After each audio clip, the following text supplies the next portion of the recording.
Senator, I understand that the Senate Republicans have asked Speaker Johnson to hold off sending the articles of impeachment from the House over to the Senate. Am I right, and why? Well, we think that the Senate needs to have time to process and debate the articles of impeachment coming over from the House. And it's pretty clear that Chuck Schumer wants to just shut it down immediately. We believe that this issue, the southern border, which is basically the subject of the impeachment, articles of impeachment, is a national security crisis. It is a debacle, and a debacle created by President Joe Biden and Secretary Alejandro Mayorkas. Those are the two people that have been instrumental in what has been this massive run-up in the number of people coming across the border illegally. 7.4 million people apprehended, another 1.8 million gotaways. Last year, 22,000 Chinese nationalists, 351 people on the terrorist watch list. Those are the people that have been caught. That doesn't count the gotaways, and that doesn't count the unknowns. I mean, this is a complete and utter failure and disaster. Somebody needs to be held accountable. The House of Representatives has passed articles of impeachment. We think the Senate needs to conduct a trial, and Schumer is trying to circumvent that, which would be unprecedented. Well, in light of the fact that we're inching up on the November election, the voters, the American people, will get to decide whether or not to keep President Biden. He can decide whether or not to keep Secretary Mayorkas as his secretary.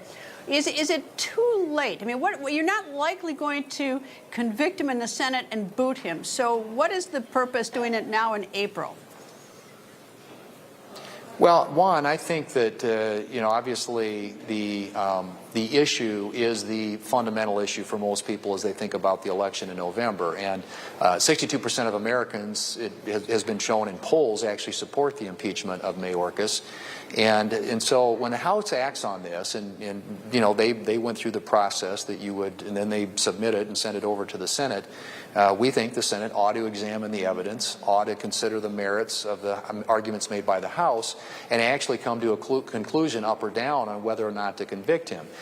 In terms of the timing of this, I think what's important here is the precedent. I mean, this is a huge failure of this administration, and a failure which rises to the level, according to the House people who passed articles of impeachment, of high crimes and misdemeanors. I mean, the way they've handled the border for the last 3 years is just an absolute travesty of justice, and I think it's a miscarriage of justice. I think it's really important that the Senate have an opportunity to consider the case. In your opinion, is it high crimes and misdemeanors of the Secretary of Homeland Security, or if he is executing what the president wants him, would the high crimes and misdemeanors more aptly be put on the president's lap? I think you could make that argument, clearly, that he works for the President of the United States, but there has been, there is precedent throughout history of cabinet secretaries who have violated their oath, so to speak, and in this case, again, we think that the handling of the southern border is certainly exhibit number one in just complete failure, and failure which, frankly, in my view, is intentional. They went through, in terms of the policies that have been effective and working, reversed all those to reverse course, and abandoned what had been working in exchange for policies literally that are waving people across the border on a daily basis. The way they've changed the parole policies, the way they've changed the asylum policies, you can go right down that list, Greta. It's intentional, it's wrong, and it's a violation of our laws of our country, which need to be adhered to and followed. And I think that's ultimately falls on Mayorkas.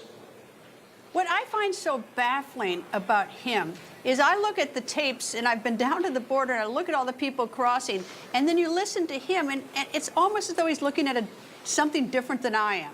It's almost as though he doesn't see this when he testifies before Congress. I don't get it. It's very baffling to me, as though he doesn't seem, to have the attention to it that I would expect. But maybe he does.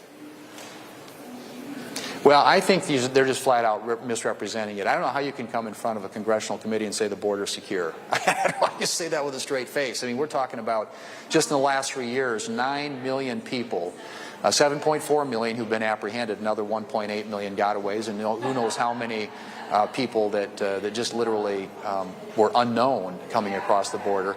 But I mentioned the number of people on the terrorist watch list, the number of Chinese nationalists, the people that are concerning in terms of gang members and criminals, et cetera, people with records. This is completely out of control.